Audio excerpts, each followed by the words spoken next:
Welcome, sleepy listener.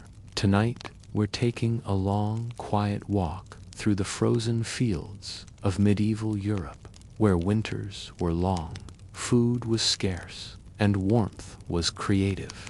In this 2-hour episode of Boring History for Sleep, we'll explore the oddly comforting world of medieval sleeping habits, from sharing beds with goats to using cows as central heating, to the slow, practical magic of surviving winter, one muddy boot and hay-stuffed pillow at a time.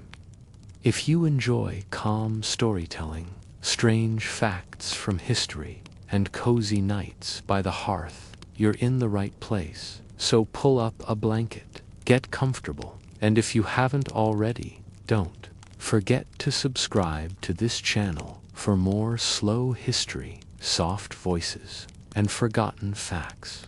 Now, let's begin our journey into the gentle, snoring world of medieval winter nights. You wake early, but there's no need to check the sky.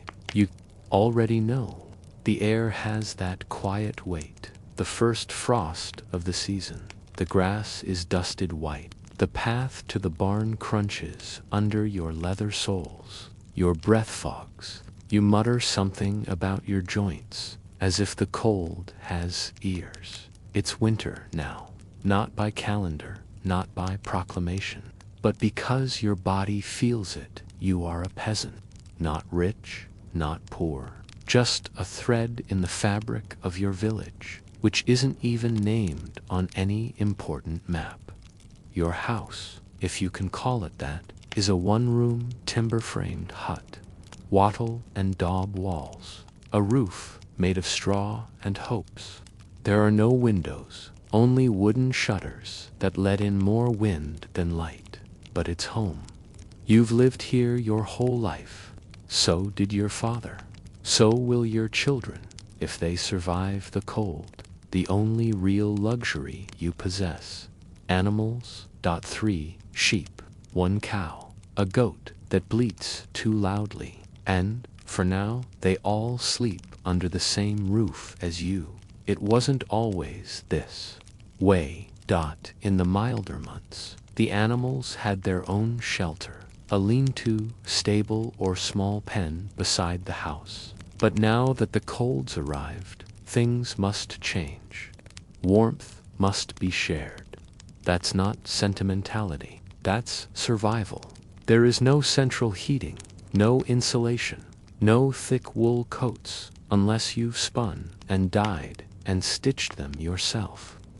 At night, the temperature inside your house can match the air outside, unless you bring in bodies that breathe. So tonight, like most nights in the coming months, you'll invite the animals in, not through a side door, not into a separate barn, but through the front, because there is only one door. You and the animals will share the space, divided, at best, by a low wooden partition or half-wall.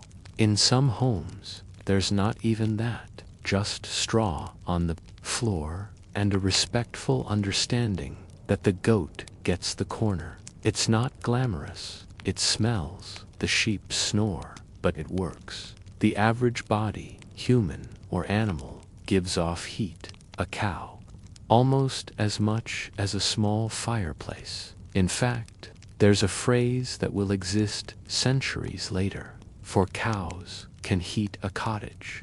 Well, you only have one, so you make do. There are other tricks too. You've packed moss between the wall slats, hung old cloth by the door. You sleep on a raised bed of wooden planks, just high enough to avoid the draft. Over the bed, wool blankets. Beneath them, another person, or 3. You don't sleep alone in winter. Even if you're not married, there's no shame in sharing. Warmth, still. You never quite stop shivering. Not completely. You light a fire, but the smoke leaks freely, curling around the thatch roof, settling into your clothes, your hair, your lungs. You can't afford chimney repairs, so you cough a little and move closer to the goat for comfort. The goat, of course, ignores you. Night falls quickly in the cold months. Candles are precious. Firewood is damp, so you eat early a broth of leeks and turnips, maybe a chunk of hard cheese. If you're lucky, someone's caught a rabbit. Then it's to bed. You lie under wool and linen. The cow exhales behind the wall. You hear the rhythmic chew of cud. The sound is oddly comforting. Sleep isn't instant. Your back aches. The thatch rustles with wind. But eventually, you drift off, surrounded by livestock, curled in the dark, breathing slow beside one another. You are not alone. And in this world, in this season, that is more than enough.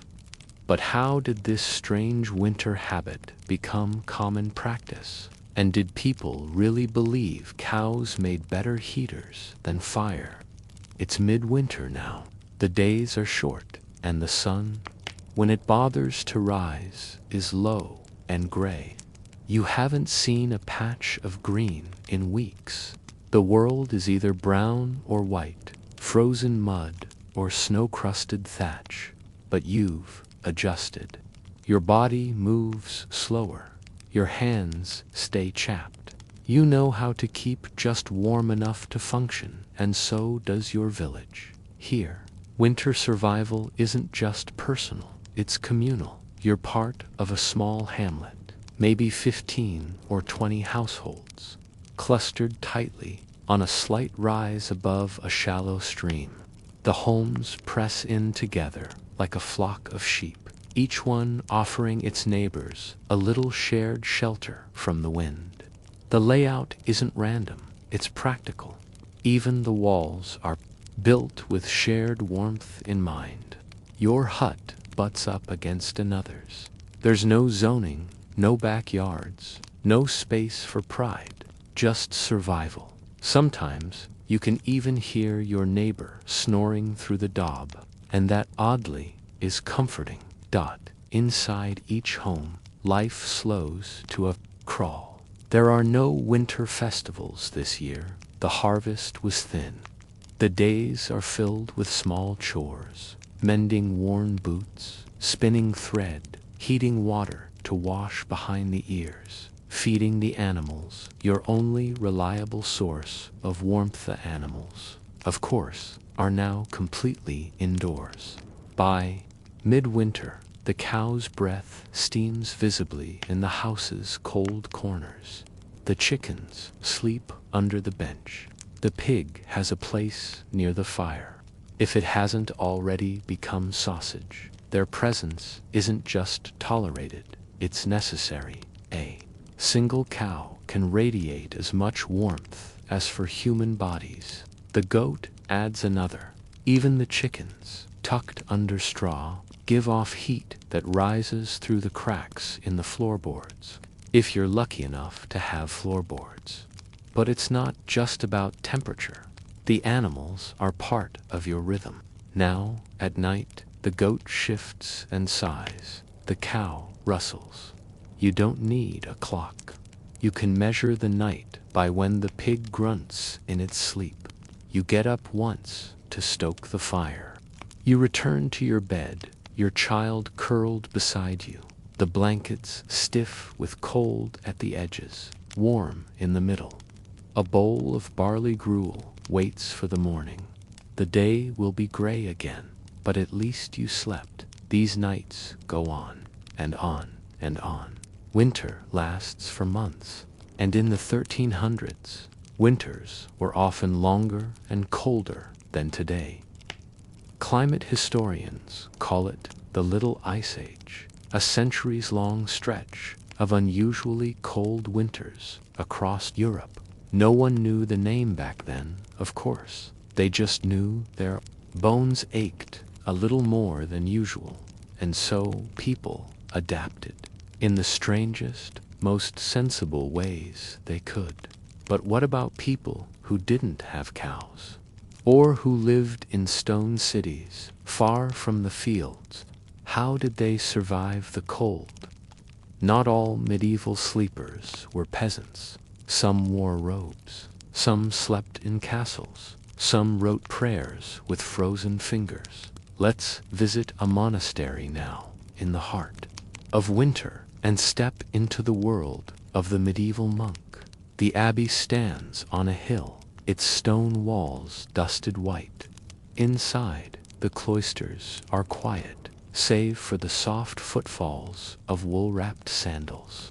The monks have eaten their evening meal, bread, beans, a little boiled kale, and now make their way to their cold, shared dormitory. There are no fireplaces here, only body heat and prayer. Monks sleep in rows on wooden pallets, each wrapped in a simple wool blanket. They rise during the night to sing the divine office, one of the scheduled nighttime prayers, and return to bed while frost creeps up the window edges. But even monks aren't immune to the cold. Some abbeys allowed livestock indoors, just like the peasants, especially in harsh winters. Small animals might be kept under the floorboards or in adjacent cloisters, their warmth slowly seeping up through stone. It was said that pigs made the best foot warmers, if one could be tolerated snoring nearby. In castles, things weren't much better. Stone is cold, very cold, despite tapestries and furs. A medieval stone castle in January was not a cozy place. Even nobles, wrapped in ermine and fox, found themselves huddling close to braziers and taking on unusual habits. Some even kept small animals in their chambers, not for companionship, but for heat. Records mention lapdogs, chickens, and even lambs being allowed near noble beds, not because they were loved, but because they were warm. Others shared beds with servants, regardless of rank. A warm body was a warm body. The idea of personal space, of private bedrooms, and solitary rest, it simply didn't exist for most. Nighttime was communal, and communal meant survival. Whether you were a monk, a milkmaid, or a minor noble, if the fire burned low and the wind howled through the shutters, there was one simple truth: a cow is warmer than no cow. And so, generation after generation, medieval people laid their heads to rest with animals dozing beside them, their world stitched together by straw, wool, and the soft breath of livestock in the dark. It's late January now. The snow is piled high along the roads, turned gray by passing hooves. Your hands are rougher, your days slower, but you're still here, and so is everyone else, thanks, in no small part, to 1,000 quiet tricks passed down through the generations. Because when firewood runs low and your cow's breath fogs in your living room, you get creative. You learn from your mother, who learned from hers. You memorize old weather sayings, a red sky at night. You know the rest you listen for, how the animals breathe, or how quickly the frost forms on their noses. Your goat, oddly, has become a walking weather station. If she sneezes 3 times in a row, you throw another blanket on the bed. Is it scientific? No. Is it effective? Oddly, yes. Inside the house, you adapt in tiny ways. You sleep in clothes you never change. You wrap rags around your feet, called footcloths, which soak up the damp and keep the cold from biting. When the winds pick up, you pack more moss into the cracks between the beams. You hang bundles of dried herbs from the rafters, not for scent, but because you've heard rosemary keeps spirits away during winter deaths. You boil water with birch bark when someone coughs. You sleep with a brick warmed in the hearth, wrapped in cloth and placed at the foot of the bed. And when that doesn't work, you sleep next to the dog. Even the children know, if you sleep by the door, you wake with a chill in your bones. And so, you rearrange, you stack straw higher. You place the children in the middle of the sleeping pallet.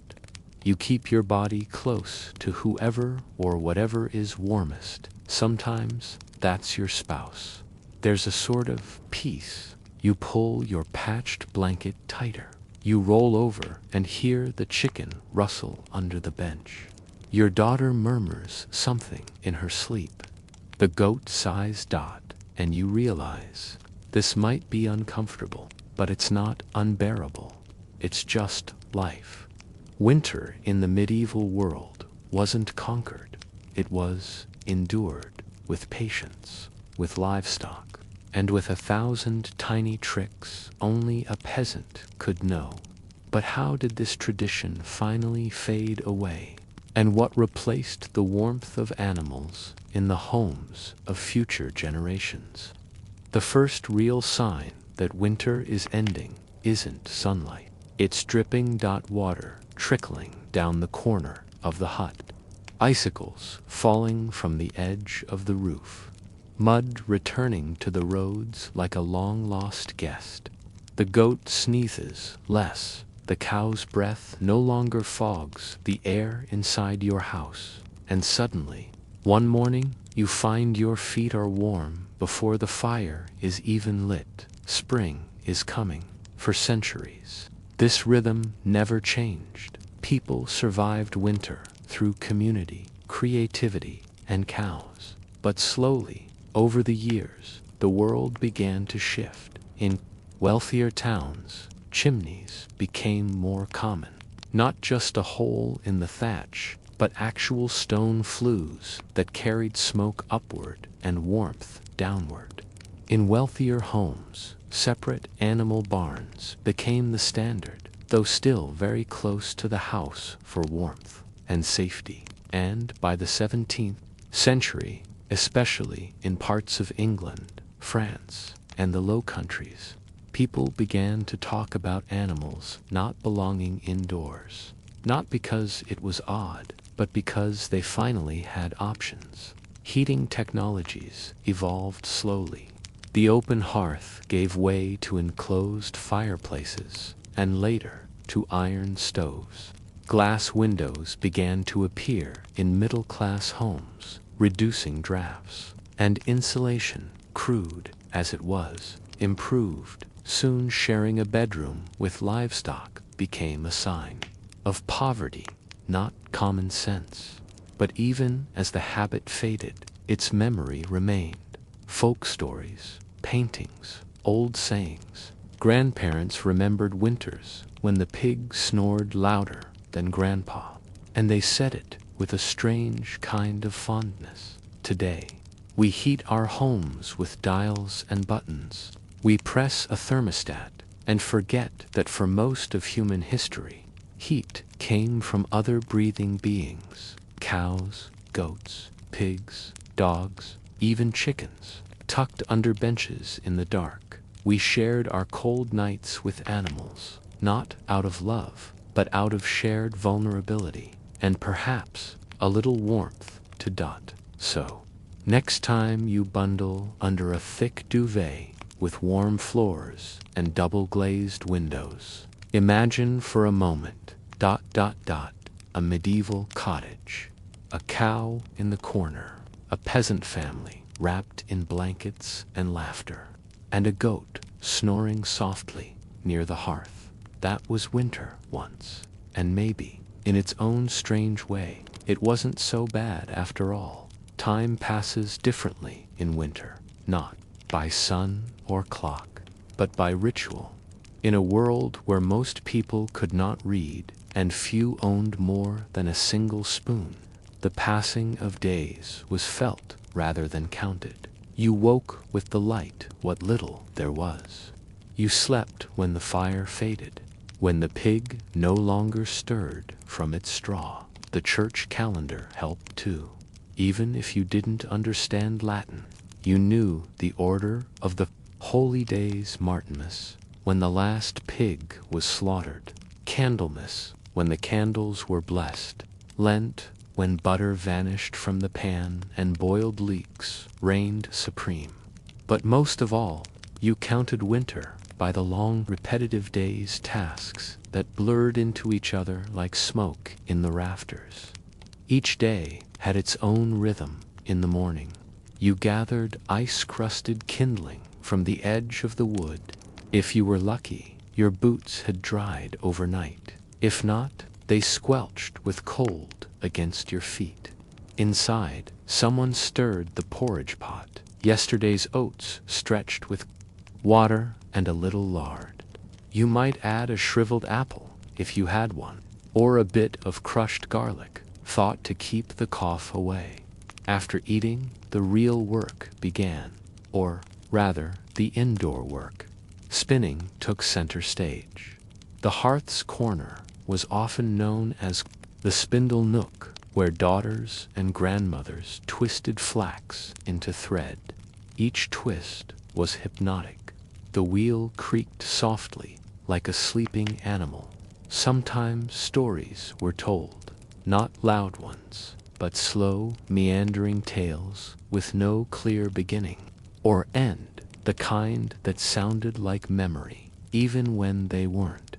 They weren't meant to entertain, just to fill the silence. The animals, too, had winter routines. The cow was milked just before dusk. The goat complained loudly if ignored. Chickens needed coaxing to lay. Sometimes they'd stop altogether until spring, huddled under old cloaks by the fire. And always, someone checked the walls.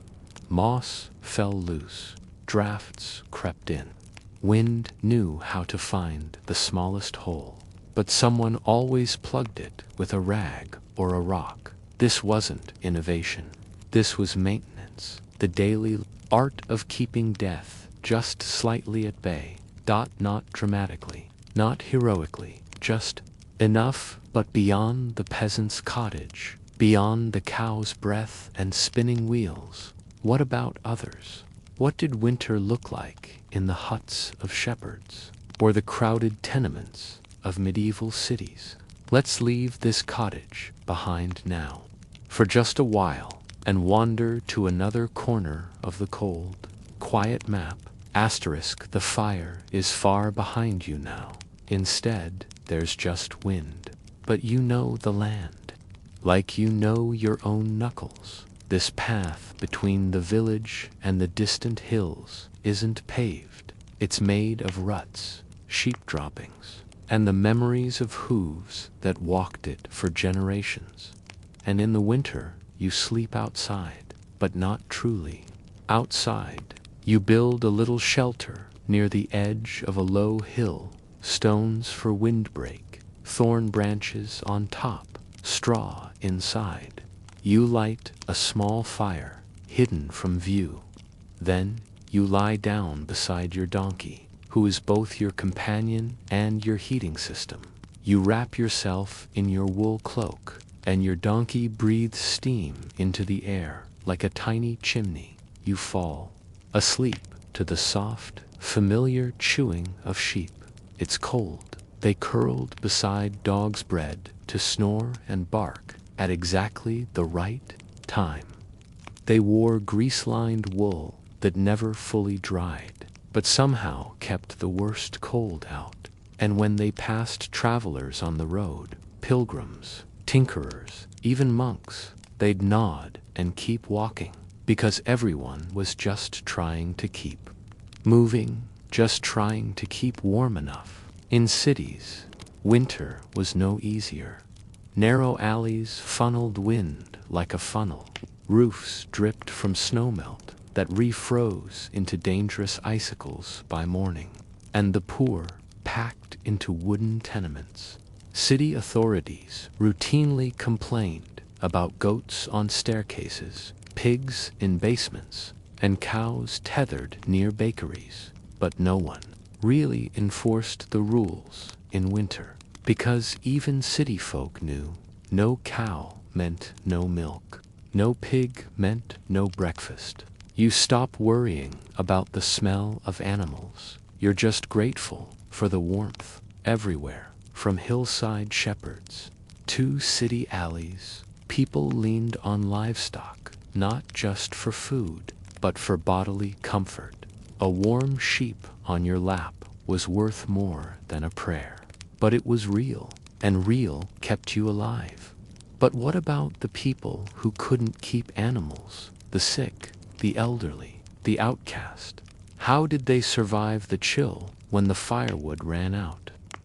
In every village, every town, every monastery, there were always those who did not have a cow, not because they didn't want one, but because life had carved them out of the flock. The widow with no son, the orphan boy with his father's patched shoes, the sick man whose fire had long since gone out, the beggar with frost on his eyelashes. Winter was hardest on the forgotten. Without livestock, there was no ambient warmth, no extra wool sheared in autumn, no milk to stir into porridge, no heavy body to share the stillness with. There was only cold and waiting and quiet. In some places, a charity cow might be kept, a village animal whose milk was shared among the poorest. Other times, neighbors left ashes and embers at the door of the sick. Not firewood, just heat, just enough to light your own spark again. The monasteries helped too when they could. Monks tended leper shelters with thick stone walls and no heat at all. They wrapped fevers in linen. They handed out thick barley broth and whispered prayers into icy rooms. But the truth remained in winter. It was the Cowleses, the companionless, the already weakened who passed first. Not dramatically, not noisily, just in the night. Still, even in the harshest cold, kindness persisted. Villagers bundled the elderly into corners with extra straw. Children were taught to sleep against the wall, so the draft hit them last. Wool scraps were sewn into rag boots, shared without comment, and in the morning, when the frost outlined every crack in the daub, someone would go check on the widow, not out of duty, but because they might need her cow someday too. And somehow, through the quiet acts of resilience and routine, most people, even the weakest, made it through the winter by breath, by warmth, by the soft sigh of a goat just before sunrise. But not all winters were equal. There were years when the cold came harder, years when livestock died in the barns, years when even cows weren't enough. There were winters, and then there were great winters, the kind that entered the chronicles, the kind monks scratched onto brittle parchment in trembling hands, the kind that froze rivers, cracked stones, and turned whole villages into ice-bound tombs. They called them hard winters or black winters, and you didn't forget them. In the year 1315, rain began to fall in early spring and didn't stop. By autumn, the crops had drowned, the hay had molded, and the cows, they began to die. One after another, no hay, no dry bedding, no warmth. The people followed. The great famine that followed killed over 1 million across northern Europe. And even those who survived didn't speak of it much, because what they'd done to live wasn't fit for stories, too. Centuries later, the little ice age crept in. Not a single year, not a storm, but a slow freeze of centuries. Glaciers crept down hillsides. Fish vanished from iced-over rivers. Even wool, once a surefire shield against the chill, began to feel thin. People adapted, but barely in France. Families slept in the kitchen hearths, curled like ash-covered animals. In England, they burned peat, dung, anything that could smolder. In Germany, they filled shoes with hot stones. And across northern Europe, livestock were herded indoors all day, not just at night. But even then, cows died. Cold seeped into the bones. Soot coated the ceilings. Children forgot the color of grass. Still, somehow, people carried on, because winter doesn't stop, and neither do the living. But what happened when winter finally began to weaken? What replaced the cow by the fire? There was a time when the hearth was the heart of the home. One fire, one bed, one room for everyone, humans, animals, children, warmth, and memory. But beginning in the 16th and 17th centuries, that began to change, very slowly, very unevenly, but unmistakably. The stove arrived, not all at once, not everywhere, but it came. In German towns, early tile stoves, known as Kachaloffens, appeared, bulky, beautiful, and warm for hours. In Scandinavian villages, soapstone stoves trapped heat like a sleeping ox. And in Russia, massive masonry stoves warmed entire cottages. People even slept on them. The fire was no longer just heat, it was technology. With stoves came walls, and with walls came rooms, and with rooms came privacy. You could now sleep without the goat bumping your elbow. You could wake without hearing the cow snore. You could let your chicken sleep outside, and suddenly, what was once normal, sharing space with livestock, became something else, outdated, unclean, rustic, a memory. But it didn't vanish all at once. Peasants kept their routines long after the elite had separate bedrooms. In Ireland, the byre dwelling, where cows and humans shared the same cottage, continued well into the 19th century. In parts of Eastern Europe, farmhouses with built-in cow stalls remained standard, even in the early 1900s. Even today, in some remote alpine villages, you'll find houses designed with a barn in the back and a fire in the front, just as it always was, because warmth is warmth. And in winter, nothing is warmer than a live animal. But with each passing century, the bed grew softer, the room grew quieter, the animals stayed outside, and the past, once crowded and bleeding and soot-stained, became just a story. They said dreams were stronger in winter. Maybe it was the cold, maybe it was the closeness of the body to the fire, or maybe it was the way the world shrank so that your house became your world, and your world became your sleep. In medieval Europe, dreams were messages, not silly, not imagined, but serious. You might dream of a pig and wake convinced a visitor was coming, or of a cow in labor, and know someone in the village was about to die. Animals in dreams meant something, because animals in real life were everywhere. Beside you, behind you, snoring, eating, breathing, watching. You might dream of a bleeding goat and interpret it as laughter from the other world, or see a sleeping dog curled beside a fire and take it as a symbol of loyalty or laziness, depending on the weather that week. Some thought the cow's breath could carry your spirit into the next world. Others believed sleeping with a chicken feather under your pillow brought clear dreams. And if you dreamed of snow falling in the barn, it meant luck, not good or bad, just luck. Children slept, curled between animals and siblings. Their heads rested, not on pillows, but on folded cloaks, straw, or the curve of a pig's belly. They dreamed of saints, wolves, spinning wheels, bread. Mothers whispered bedtime stories about animals who talked at midnight on Christmas, a superstition common across Europe, but no one stayed awake to hear it, because sleep came fast in winter, and morning always arrived too soon. Some families left bread for the barn, spirits' little pieces tucked behind beams to thank the animals for their warmth. Others crossed themselves before bed, then touched the cow's nose a final blessing, just in case.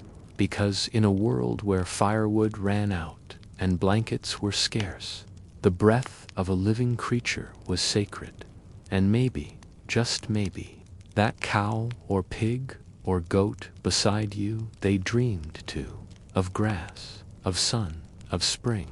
Spring always came, eventually, and when it did, the world opened up.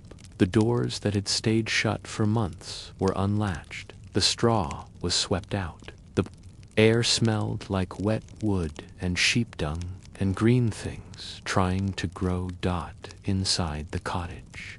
The animals were the first to notice. The cow shifted in her stall. The goat grew restless, kicking at the floor. Even the chickens, long used to the glow of firelight, started watching the door. Because spring meant separation, the animals went back outside, into the pastures, onto the roads, back to their proper places, and the people followed. You hung your cloak in the rafters. You rolled the wool blankets into bundles. You left the fireplace to cool and opened the shutters to let the smoke out. Room felt empty, quieter, clean. Yes, but a little too clean, because for months the cottage had been alive with sounds, snorts, whoos, breath, chewing. And now there was just the tick of cooling wood. Some didn't like the change. Children missed their animal bedmates. Old people missed the warmth. Some swore that sleep didn't come as easily without the weight of a dog curled at your feet. But the year moved on, as it always did, and soon winter was forgotten, as if no one had ever slept beside a pig, as if the hearth had never been shared. And yet, in old age, in quiet corners, in the last moments before sleep, you might remember the smell of hay warming beside a fire, the low sound of a cow breathing just behind your ear, the soft scrape of a chicken shifting in straw, the weight of a season you thought would never end, and maybe, just maybe, you'd miss it. Not the cold, not the hunger, but the closeness, the stillness, the quiet bond between people and creatures who kept each other alive, simply by existing. So sleep now, listener. Let the cows rest. Let the fire fade. Let the snow fall far away in another time. You are warm. You are home. And winter is already passing. Before the idea of a bedroom ever existed, there was the hearth space, a single multi-use area where eating, working, storytelling, and sleeping all happened at once. The room had to serve every purpose, and in winter, the most important purpose was survival. Cottages were small, blackened with soot, sometimes lined with herbs or garlic for protection. The walls were daubed with a mix of mud, straw, and animal dung, not for aesthetics, but because it sealed in heat the floor. Occasionally, in the better homes, a single wooden board by the fire. As for bedding, the word bed in a medieval peasant household was generous. Most families had a raised wooden platform covered in straw, dried rushes, or old wool. The straw was often mixed with herbs, lavender, thyme, or pennyroyal, not just for scent, but to keep lice away. Sometimes the entire family, mother, father, children, would sleep in the same bed, fully clothed. You'd pull your cloak over yourself as a blanket. You might even sleep with your boots still on, in case the roof leaked in the night. And if you had animals, you arranged your space carefully. Pigs, goats, or sheep might be kept in a partitioned corner, away from the fire, but still close enough to warm the room. Cows were usually tethered just outside the wall in an attached lean-to or stall, their breath seeping through wooden slats. Like a living furnace, you could hear them shifting at night, breathing, chewing, snorting occasionally, into the darkness. And strangely, this made you feel safe. In some places, especially in colder regions, the barn and home were the same structure, separated by a wooden partition or low stone wall. This arrangement wasn't just practical, it was intentional insulation. A cow gives off as much heat as a small fire. Your blanket smelled of wood smoke, and the walls remembered the warmth of yesterday's fire. Long before bedtime was a word, there were routines, and in winter, every routine revolved around one thing: surviving the night. The evening began early. Sunset came fast. By 4 o'clock, the world was already dipped in darkness. Work had to stop. Tools had to be brought. Children were called back from the fields or lanes inside the cottage. The fire was stoked, not high, just enough to glow steadily through the night. Lanterns were rare. More often, people used rushlights, thin reeds soaked in animal fat and twisted to a point. They burned fast and dim, sputtering with a scent of old grease, not cozy, but functional. Before lying down, there were things to do. Blankets and cloaks were shaken, not for fluffiness, but to chase out the lice. Most people had them. Lice, fleas, the occasional beetle. It was simply part of life. And scratching at night wasn't just tolerated, it was expected. Some used a comb carved from horn to pull nits from their hair. Others hung dried herbs over the bed frame to repel the worst of them. And if that failed, you simply shared the itch with those you loved. Children were tucked in last, sometimes under the same cover as their siblings, sometimes beside the animals, whose body heat made better blankets than wool. A mug of warm ale or watered-down wine might be passed around, not for celebration, but to soften the cold, and prayers.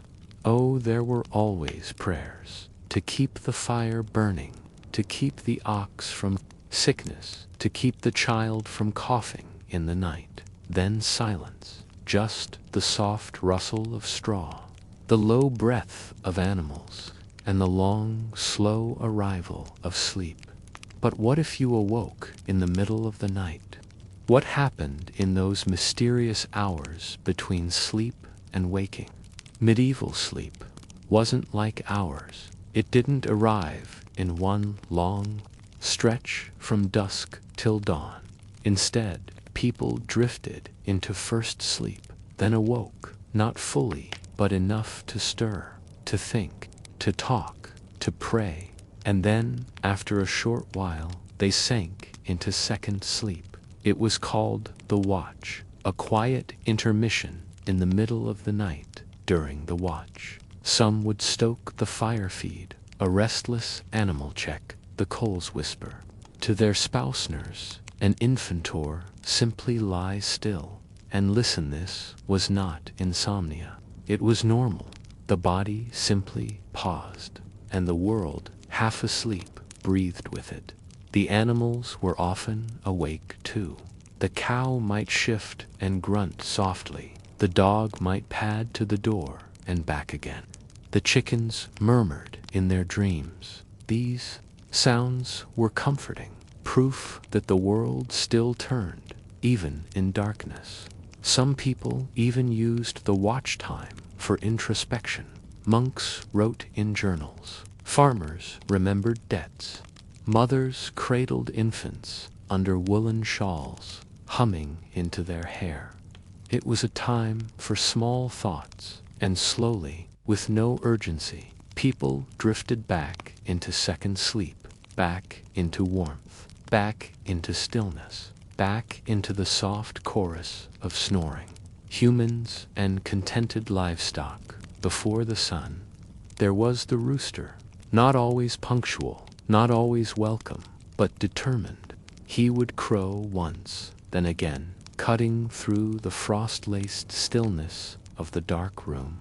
Sometimes people awoke before him, not with alarm clocks, of course, but with the changing of the air. The warmth of night began to recede. The fire, banked under ash, offered nothing but a weak, smoky hush. The cold pressed through the stone walls again, and the body knew it was time. You didn't leap from bed. No one in winter leaped from anything. Instead, you uncurled slowly. You moved each limb one at a time, testing the air. And then, one foot after the other, you stepped onto the packed dirt floor. The floor was cold, always, even when you'd laid straw. Even when the animals had warmed the space through the night, the first steps were careful, hoarse call. Not hungry, not urgent, just awake. The goat paced in its corner, nosing for scraps. The chickens, their heads tucked under wings, gave a few soft clucks. Sometimes the dog, curled near the hearth, was the last to move, because dogs, like people, disliked the cold. You dressed in the same clothes you'd slept in. Your shoes were still damp from melted frost. Roof, if the snow had settled too heavy in the night. Breakfast, if it came, was quiet. A chunk of yesterday's bread warmed near the fire. A sip of thin ale. Maybe a bit of cheese, if the goats had done their work. Some families made porridge, boiled with water and salt, no sugar. Sometimes flavored with onion, or leek, or lard. Not delicious, but filling. It had to last until dusk outside the world was waking too. The fields were stiff with frost. The animals pawed at the frozen earth, and smoke began to drift from chimneys as every house repeated the same rhythms. There was no time to be idle, because even after a night of cold and stillness, survival did not pause. It never did. But not all mornings were bleak. Some mornings, the animals nuzzled you gently. Some mornings, the fire caught on the first try. Some mornings, the air smelled of coming thaw, and you thought, perhaps spring isn't far. You lived each morning because you had no choice, and strangely, you found comfort in the certainty of it all. Asterisk, medieval timekeeping had little to do with hours or minutes. There were no ticking clocks, no alarms, no digital schedules. Instead, there was the calendar of the land, a slow, repetitive rhythm carved into memory by soil, sky, and sweat. Every peasant knew this calendar, not from books, but from living it, year after year, from cradle to grave. Winter, of course, was the hardest. But it wasn't just winter. It was deep winter, as they called it in many villages, the time of year when livestock were fed from dwindling stores, and humans relied on dried beans, smoked meat, or root vegetables kept in dirt-lined pits. It was a time of hunger and hibernation, of going to sleep early because candles were precious, and waking late because the sun was late too. The nights were longest, and so was the sleep, though never deep, never truly restful. There were too many needs, too many creaks and breaths in the dark to keep track of. Then, in bulk, came early February, a small signal that winter was shifting. The animals noticed first. A goat began to produce more milk. A hen laid a rare egg. The ice on the water trough cracked more easily in the morning. Humans followed, slowly. Sleep began to lighten. Mornings arrived earlier, and the dreams changed. People dreamed of grass, of walking without cloaks, of warm stones beneath bare feet. No one called it spring yet, but the memory of it returned. Spring, truly, was a flurry. Sleep became shorter, not because people wanted to rise earlier, but because they had to. There were fields to dig, fences to repair, seeds to sow. The animals, once your bedroom companions, became your co-workers. You guided them, yoked them, shoed them, and in the rare moments of rest, you slept like soil, deep, earthy, quiet, but never long, because light lingered and duties multiplied. Summer brought exhaustion, long hours in the field, sweat-drenched clothing, heavy meals eaten late, followed by brief, dreamless sleep. The animals slept outside now. The fire was cold, and the cottage, once warm and close, now felt empty, echoing like a shell. Sometimes you missed winter, but only a little. Autumn was memory. You gathered, you salted, you preserved, you cut wood and covered the leaky roof. Your sleep turned anxious. Dreams filled with snow before it came. And as the animals began to wander closer to the door each night, you knew, without needing to check a date, that winter would return. The cycle turned again. The days shortened. The fire was lit. The animals came back inside, and so did the dreams. The long, slow hours of rest and rustling in the dark. To be a medieval peasant was to live by seasons, not by seconds. To wake when the cow stirred. To sleep when the cold deepened. To dream with the rhythm of wind and hoof and frost. And in that ancient rhythm, there was a strange kind of peace. There were no forecasts in the medieval world. No charts, no radar, no weather apps chirping in pockets. And yet, every peasant knew how to read the sky, and more importantly, how to listen to the animals, because animals always knew before you did. The cow was the barometer of the barn. She would grow restless before a storm, shifting her weight, stamping her hooves in the straw. Her breath came heavier, steaming in clouds, and she often refused to lie down. If she did lie down, they heard it deep in the ground, where water moved before it ever fell. Pigs, though comical, were often the most reliable. Their squeals would rise in pitch. They'd dig at the ground for no reason, or suddenly huddle close to the wall. A pig rolling in dry dirt could mean a dry spell. A pig hiding its snout in straw. Snow, maybe by morning. Some said a pig could sense frost 2 days ahead. Whether true or not, no farmer ignored the signs. You'd pay attention when your pig wouldn't stop pacing. And then, a fence rail, all facing the same way. Cold, deep cold. Some swore that if a crow bathed in a puddle twice in one day, a storm was certain. Others simply watched where the crows went, because crows went where the weather was kindest. Inside the cottage, you watched all this like a quiet play. You heard the goat bleating louder. You saw the chickens refusing to step out into the cold. You noticed the dog curling up tighter than usual beside the hearth. You had observation, and you had stories passed down like weathered blankets. Stories that taught you when to bring in the firewood, when to close the shutters, when to lay fresh straw for the cow's hooves, because in the end, the animals weren't just warning you.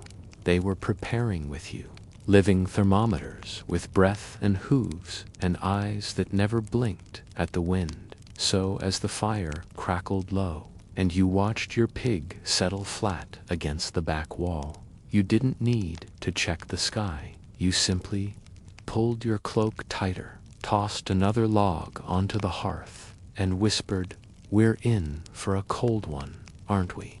And in that moment, pig, peasant, cow, the death of a cow may seem unfortunate, an economic setback, perhaps, but in a medieval household, the loss of a cow in winter was often catastrophic, not just for the milk, your pantry, your alarm clock, your bedroom companion, and in the quietest moments, your comfort. The cow had no name most often.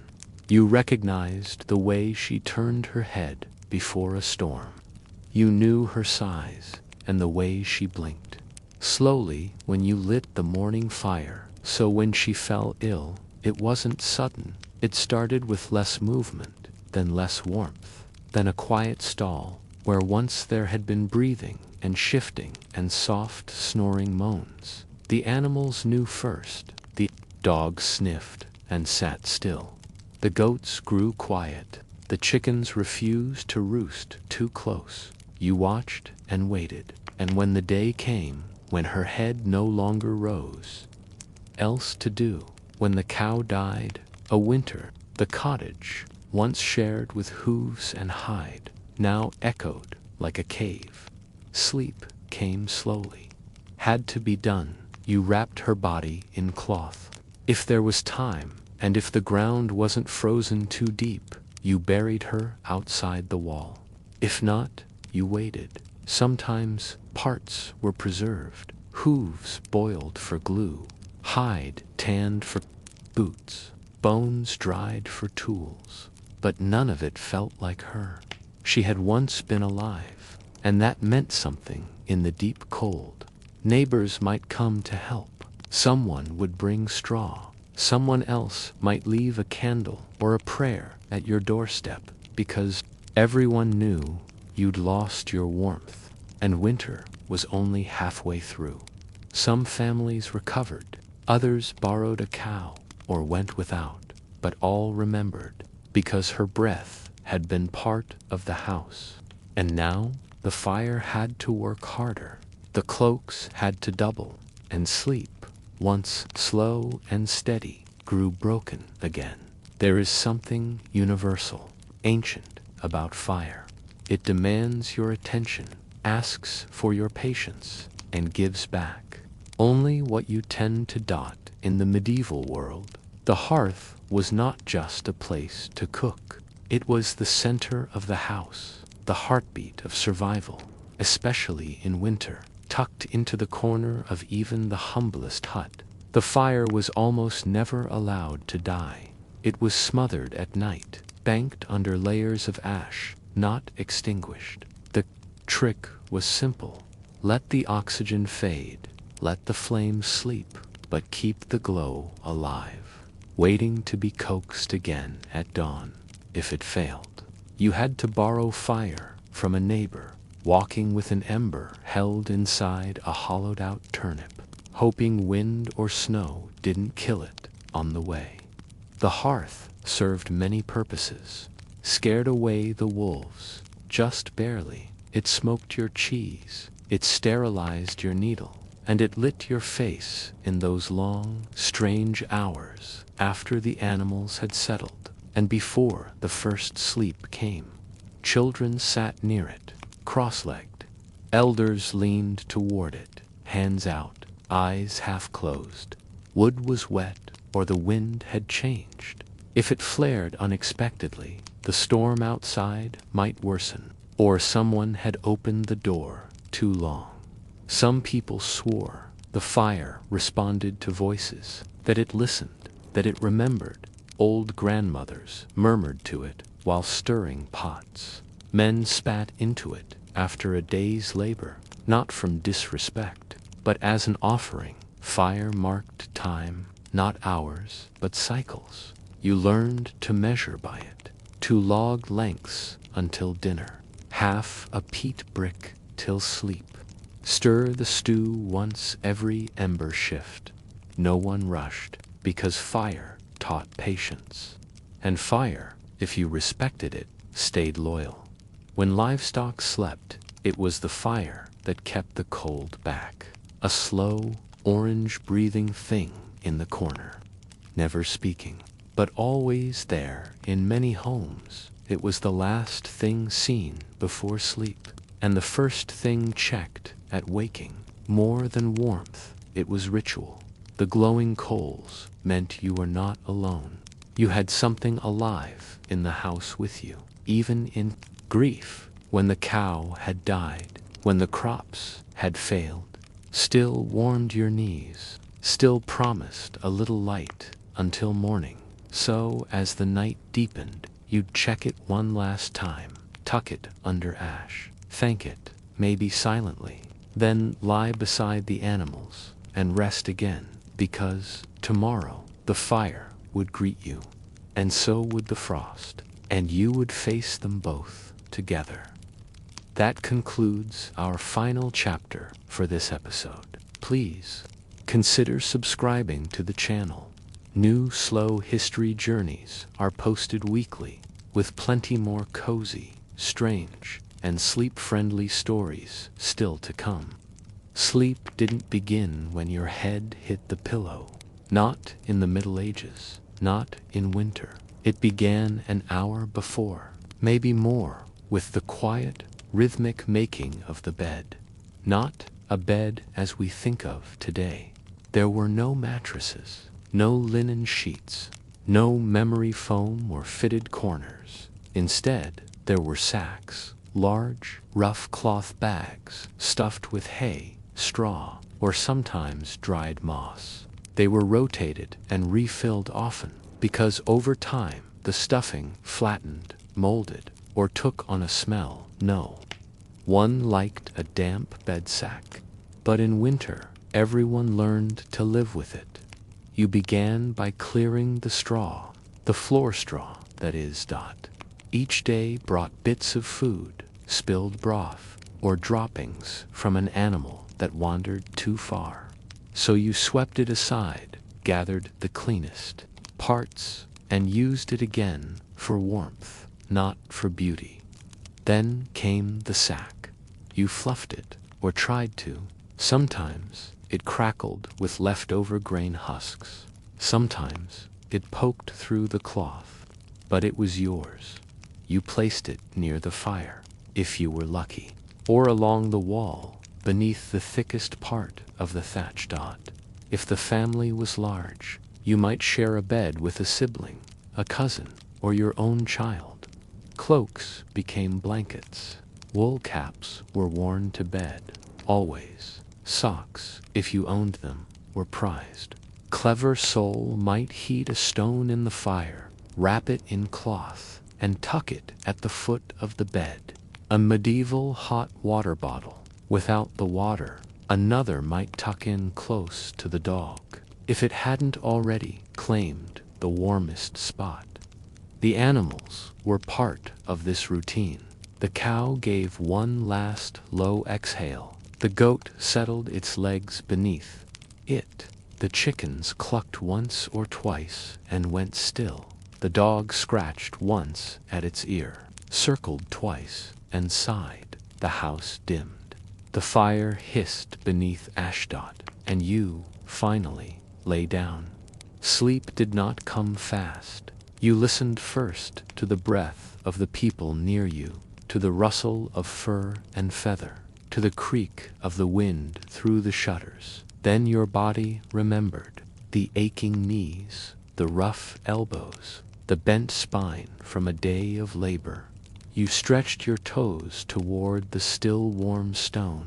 You curled your arms inward. You whispered a prayer, not for riches or miracles, but something far more practical. Let the fire hold till morning.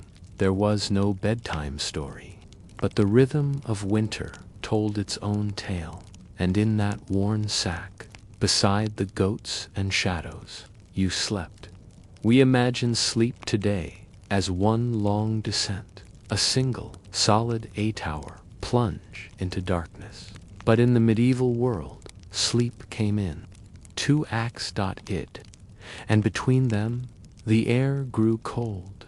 The animals had stopped shifting, and the room, filled with as many as a dozen people or more, grew quiet. This first stretch of sleep was deep and dream-heavy. People often fell into it hard. As the body recovered from the brutal pace of labor, it lasted about 4 hours, maybe 5. No one watched a clock. The body just woke up, not fully, not alarmed, just. Sometimes, too, it wasn't seen as insomnia. It was normal, expected, a quiet, almost sacred part of the evening. People used this time to pray, to stoke the fire, to check on the animals, to whisper stories to one another. Sometimes couples talked quietly. Sometimes they were more than talkative. The watch was famously a time for intimacy. Others simply sat, wrapped in cloaks, near the glowing hearth, watching the sparks drift upward. Dreams from the first sleep were often vivid. This was the body's healing time. It was when dreams of cows talking or ancestors whispering seemed real enough to carry meaning. If remembered, these dreams were sometimes shared aloud during the watch, not with excitement, but with a kind of soft awe. Then, when the body cooled, or when the fire needed tending again, you laid back down into second sleep.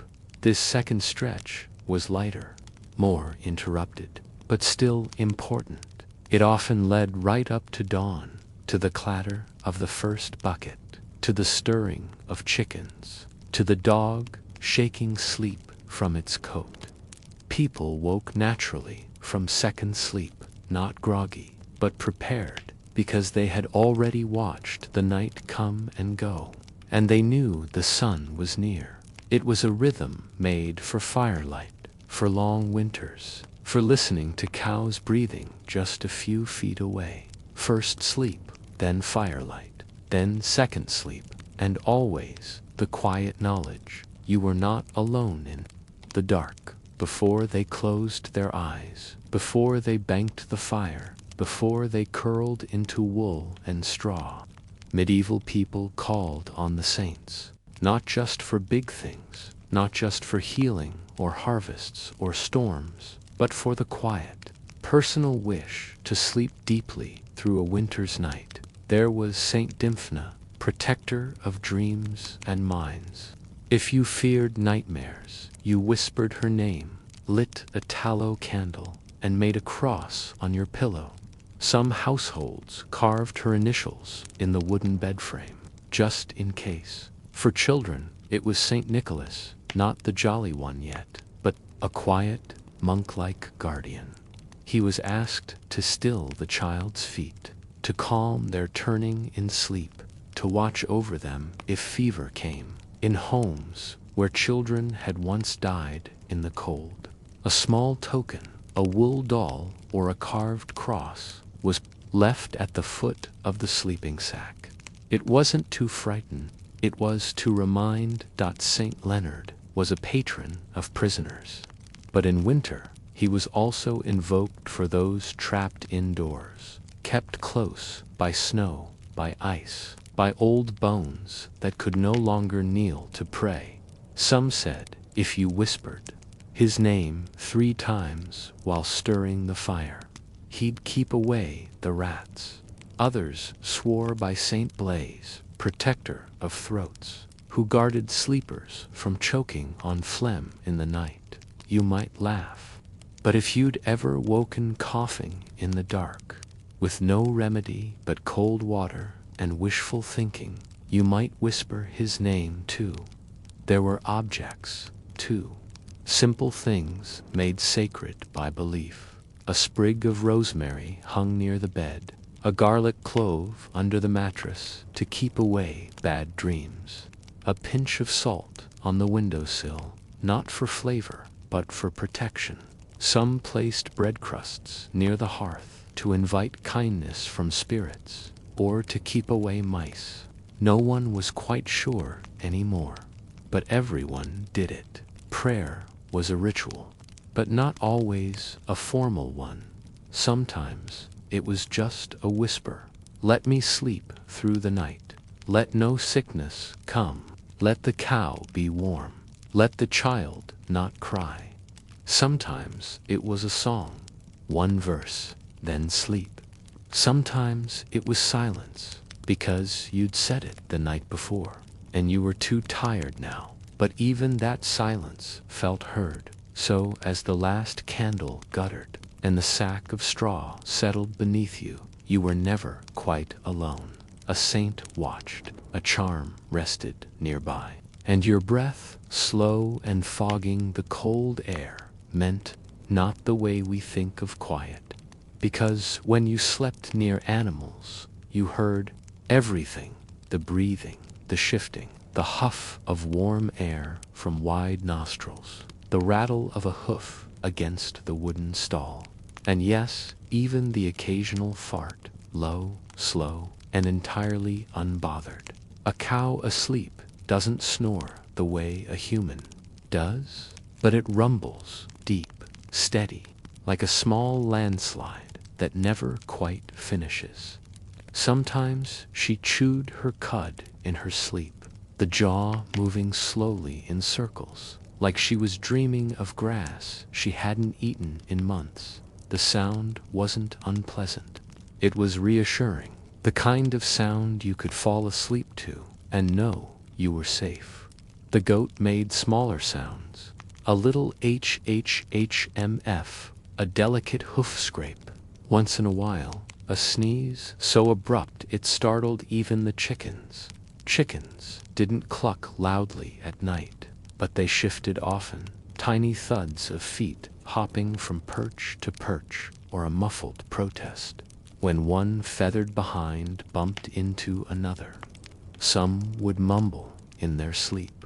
Tiny block sounds like they were reliving a day in the yard. The dog, curled near the hearth, was a world of sound unto itself, a breath, a twitch, a paw flicking as it dreamed of chasing rats or running through warm hay, and then a deep part of the room sometimes. He would growl softly, not in anger, but as if warning a squirrel in a dream. The humans made their music too. Someone with a cough, someone with a whimper, a grandfather who talked in his sleep, not words, just fragments of memories, a child who kicked, a mother who sighed, hearing it all, but never waking fully. These were not disturbances. They were part of the space. You didn't expect silence in winter. You didn't want it. You wanted to hear the cow breathe. You wanted to hear the straw move, because silence meant something was wrong. Even the house itself sang its song. The creak of timber, the drip of melting frost, the wind testing the shutters, and beneath it all, the slow, deep breathing of animals and humans alike, curled in their corners, waiting for morning. This was the medieval lullaby, not written down, not sung aloud, but felt in your chest and toes. The barn snored, the goats dreamed, the fire smoldered.nu, one of many in that room, closed your eyes to the quietest chaos in the world. You didn't wake with an alarm. You woke with a pattern, one your body remembered. Even if the world outside was still dark, there were signs. The dog stood and stretched. The fire, forgotten under too much ash, offered no heat, only the smell of old smoke. You opened your eyes not because you were ready, but because the cold nudged you awake. This was the coldest moment of the night. just before dawn. Just after second sleep, the roof dripped melted frost into tiny puddles. Your breath fogged the air before your face, and somewhere beyond the shutters, a rooster gave his first trial crow, half-hearted, like he wasn't quite ready either. You sat up slowly.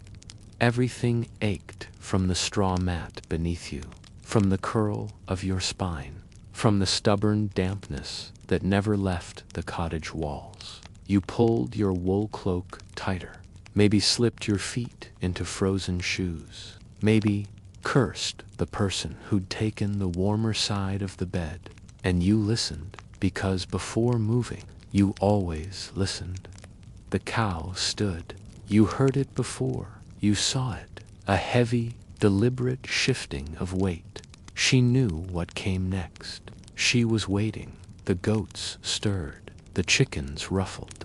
One gave a sharp peck to another, as if to say, "It's time," and someone else in the room coughed loudly, which meant the day had officially begun. You reached for the bucket, the one with the icy handle, the one that would carry water or hold milk or slosh with slop for the pigs. But first, the fire, always the fire. You stirred it carefully, a practiced hand pushing aside the ash, searching for the tiniest ember still alive. If you found one, joy. If not, trouble. You'd need to beg a neighbor, or strike a flint, or relight a world from cold and scratch. Even in winter, the chores didn't wait. You didn't shower or check your phone. You didn't stretch or journal. You milked the cow. You fed the hens. You emptied the chamber pot if you had one. Sometimes barefoot, sometimes hungry, but never late, because the animals had waited all night. And you, the human in this sleepy menagerie, were the one with thumbs. By the time the sun finally glowed behind the hills, you'd already begun your second hour of labor. Your fingers were stiff, your knees damp, but the cow's udder was lighter. The chickens were fed, and the fire was crackling once more. You weren't rested. You were rarely rested, but you were warm again, and that was enough. Was cold, still cold, but not as cold as it had been an hour ago, when your toes curled against the frost-laced floor and your fingers felt like wood. Now the fire glowed again. The animals were fed. The chores, the first ones, were done, and it was time to eat. There was no separate kitchen. The same hearth that kept you warm at night was where your food was cooked. Too, it was always smoky, always dim, and always smelled faintly of old onions and soot. But the pot, blackened with years of use, hung steadily from its hook, waiting to be filled. Porridge was the most likely guest, oats or barley, sometimes wheat if the harvest had been good. The grains were boiled in water. Milk was a luxury. You stirred it slowly, careful not to burn the bottom. It took time. Everything in winter took time. If you were lucky, you added fat drippings from the night before, a bit of lard, or even butter if the cow was generous. Some added chopped onions, some added herbs, others just salt, and still it was welcome. The bowl, if you had a personal one, was wooden, smooth, from years of handling. If not, you shared one pot, one spoon, many mouths. The oldest were served first, the youngest next. You took your turn, not always fair, but always understood. Sometimes there was bread, not fluffy or warm, but dense, heavy, and dark, often days old, left to soak in broth or dipped in porridge to soften it. The crust was tough, the inside chewy, added a rare luxury. Cooked in its shell right in the porridge pot, cracked with the back of a spoon. It didn't change the texture, but it felt like celebration. There was no tea, no coffee. Those were centuries away. Instead, you drank small beer or warm water, maybe milk if you hadn't traded it for flour. Sweet things were for feast days. Spices were for the rich. But even plain food tasted good when it was hot and shared. No, one lingered. There were still fields to check, nets to repair, children to dress, fires to keep alive. But for a few quiet minutes, you sat by the hearth, porridge steaming in the bowl, and let the warmth of the day begin from the inside out. It wasn't a feast, but it was enough. You'd made it through the night, and your body, chewing slowly, was ready to face the next cold hour. You didn't stay indoors for long, even in winter, even when your breath puffed white in the air like chimney smoke, because work, the kind that fed you, never really stopped.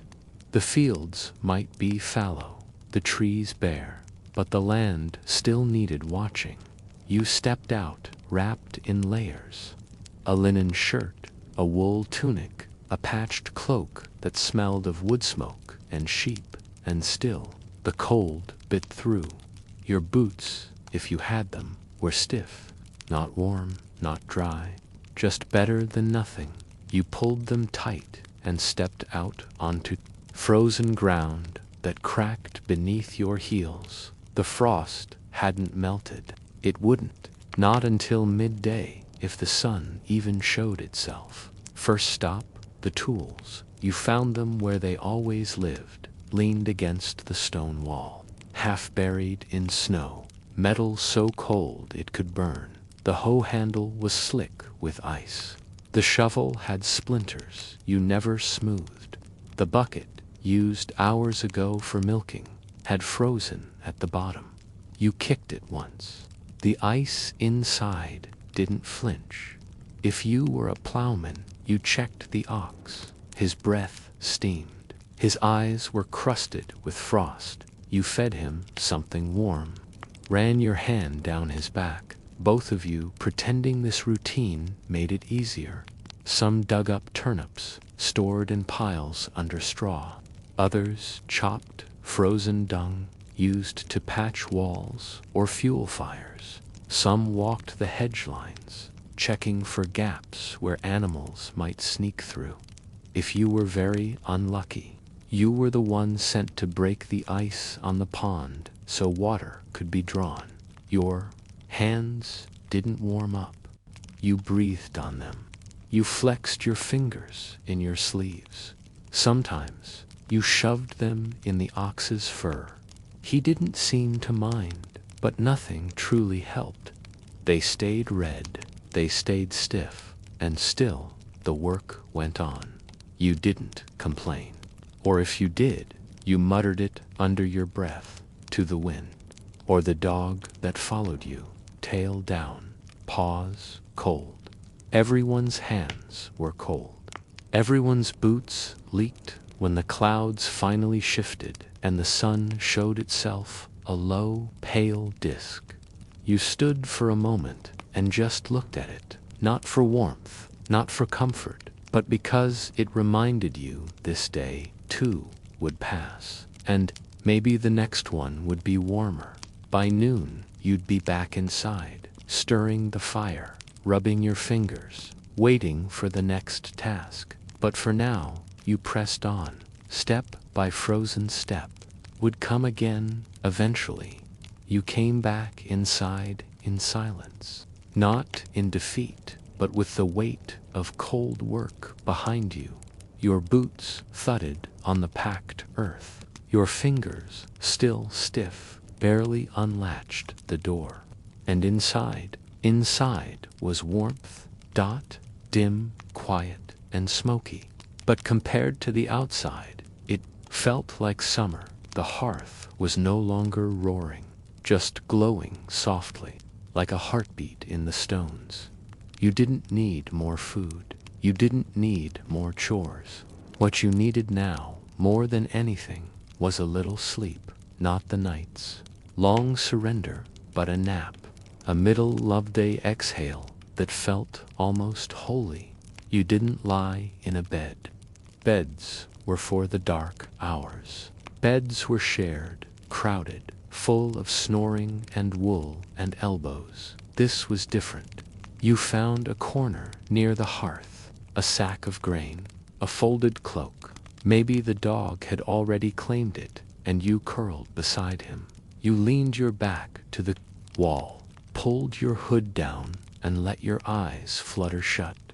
The room was full, but no one spoke. Someone sharpened a knife in the background. Someone stirred the next meal. A child whispered something to their sister.